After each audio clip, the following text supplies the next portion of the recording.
Hi, I'm making a video today about home education in the UK and just in general.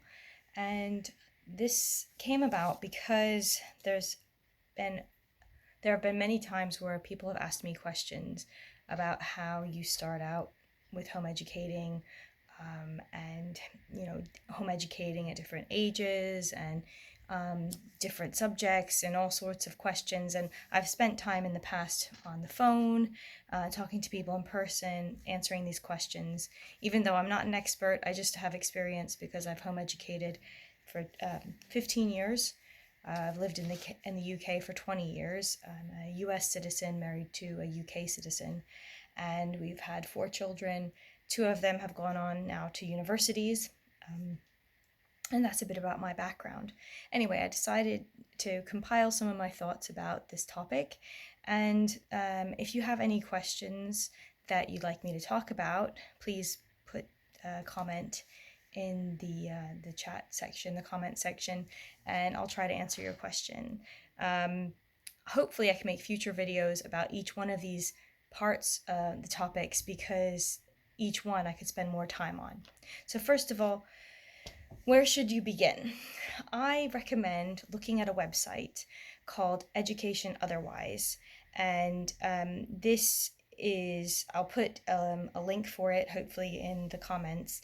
It's www.educationotherwise.org. And this is a great starting place because it lays out very simply your legal obligations in the UK, and also your rights as a parent. So, in a nutshell, our job as a home educating parent is to provide our child with an education that it matches their age and ability, a full-time education that matches their age and aptitude, basically. And you can see all that put on that website. There are helpful tips and links about home educating further on through the GCSE level, and just it helps you as far as even finding insurance, or it did in the past. I'll have to verify this, but it helps for groups of home educators to be able to have some sort of liability insurance to rent community centers and have small groups to meet. For instance, we had a group that met and we were a science club, so we met and we had insurance to cover that. Secondly, I would take time to evaluate the financial cost of home education. Not everyone is in a position to home educate. Unfortunately, it does cost something, because when you choose to home educate, you are taking on the full responsibility for your child's education. When you choose to send your child to school, the state funds that through taxes, so you do not pay for your child's education. But if you take them out of school, you are 100% liable for everything. So that could be when they're younger, it may not cost very much. Any clubs that you go to, any groups, home ed groups, anything like that that you decide to be a part of, then that will be, the cost is on you. Also, as they get older, and if you decide to have them sit exams for the GCSEs or IGCSEs, then that cost is fully on you. And also A levels or international A levels, the cost is fully on the parents. So bear that in mind. What I did as I started out was I made sure that we worked on a very, very very limited budget at the beginning. Did mostly free things, visited the library a lot, took part in free groups that we could meet up, sports groups, picnic groups, anything and everything that was almost free or free. And we started to set aside some money, knowing that if we continued to home educate, eventually our kids would have to take exams, or we would want them to take exams when they got to be teenagers. So we set aside that money. Also, when it got to that point, we visited exam centers and started to have a relationship with them so that we could know how to book the exams. And there are some really great networks, which I'll get into later on, about how to start finding people and information about that higher level study. Okay, secondly, so that's about the financial cost. It is a sacrifice, because if you consider, if you have two parents in a family and both are going out to work, they can afford maybe some extras, maybe two cars. I mean, I don't know, everyone's, obviously everyone's financial situation is different, but I know for us, when we were home educating and I wasn't working, when the kids were very young, we were on a very tight budget. And even still, we're on a tight budget because my work schedule is limited, because I'm working half the time and then I'm also educating our children, the ones that are still being educated at home. I still work with them. So I can only work part-time, really. So you take on board the financial burden, and that it is a sacrifice that you'll be making if you decide to home educate. The other point to mention is there's also a bit of an emotional evaluation you should make. It's not the normal pathway that most people choose, and so many will perhaps criticize or be confused at your choice if this is the choice you make for your family and your children. It's different, it doesn't fit the norm, and so people will question it. They may even make rude comments or just ignorant comments, and I would just recommend that you don't take it to heart. Let it just roll off, have a thick skin, because people are actually sometimes genuinely interested, but they might just say something in a way that comes across as a bit rude, or maybe just, questioning you more than they would question someone who does choose to send their kids to school. So just bear that in mind. Be prepared for questions, even from people that you know well, and be patient, and just try to let them see over time the job that you're doing in educating your children at home. I know for me, when I saw other people with children that were home educated, that were teenagers, and my kids were little, I thought to myself, wow, I would really like for my kids to hopefully act like that someday. And I can see that that family has spent a lot of time helping to develop the kids' character, or the children's character.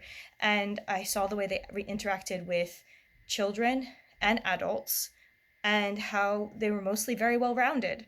So there were a lot of positives that I saw. And so I thought, so what if people make comments or criticize? I'm going to do what I think is right for my family.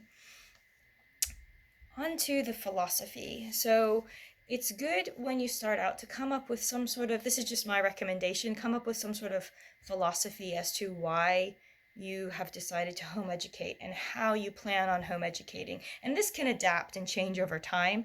For me, I was kind of forced into doing this because I contacted the local education authority in this country before my children even were school age, because I didn't know anyone who was home educating in my area. I knew it could be done, but I really didn't know the legal requirements at that point. So I went ahead and contacted them, and they sent me a form that I filled out. And one of the portions was about your philosophy of education. So I came up with one, and I'll add that in the comments section because I haven't prepared it right now. But I've used that every year to continue to keep myself focused on the goal. Another thing to think about is that finally you want to look and find people that are like-minded. There are many different reasons for home education, so many different people home educating, whether it's for faith-based reasons, or maybe a child has been bullied in school, or health reasons. There could be so many reasons. Some people just want the sort of freedom of having an experience where the children are self-led as far as their learning is concerned, especially when they're younger. Also, the flexibility as a family to be able to travel and visit family, especially if you are from a cross-cultural family. You may want to be able to travel at different times of the year and spend time outside of the UK, visiting family, and having a cross-cultural experience that is adapted for their education purpose. One thing I would point out as well is that many people call it homeschooling. And when you go to the Education Otherwise website, you'll see they call it home education. And as I've been referring to it as well in that way, the reason I've been doing that is because it really fits with the general philosophy. I'm not trying to be pedantic. It's more to do with the idea that um, we are educating our children through life and through the curriculum we use, but we're not trying to replicate school as such. We're using the world around us and everyday experiences to educate. So education doesn't just have to take place in the classroom. And so I know some people will think, oh, that's being a bit petty, but a lot of people here in the UK like the phrase home education rather than homeschooling, which I know homeschooling is a term that's used a lot in the US. So finally, back to finding like-minded people. A good place to start might be on social media, Facebook or whatever social media you use. Maybe search for groups in your area. And then if you find someone and they will interact with you, very often they may ask questions before they'll let you join the group because they just want to make sure everyone who's joining the group is definitely, who they say they are. If you get to the point where you can interact with them on social media, see if you can try to meet and go to one of the actual groups with your children, even if they're still in school, or if you're one of the people who are taking them out of school, which is a totally different topic that maybe we can cover another time. Or if your children are not yet school age, see if there's a group that you can attend, because that network of finally meeting people in person is a springboard. And like any social network, once you finally meet people in person, you can see which children your child connects with. You can develop relationships with the other parents, and from that your groups can grow. And very often many of these groups are parent led, so you have to be willing to put something in as well. It's not like just dropping your kids off. Most of the time, especially when the children are younger, parents will take turns leading sessions depending on what your strengths are. So be prepared to give back to that home ed community and to work together as a team. And I've seen this work for over a decade, and it's fantastic. Anyway, I've rambled long enough. If there are any questions that you have, or any topics that you'd like me to make future videos about, please leave something in the comments. All right, bye.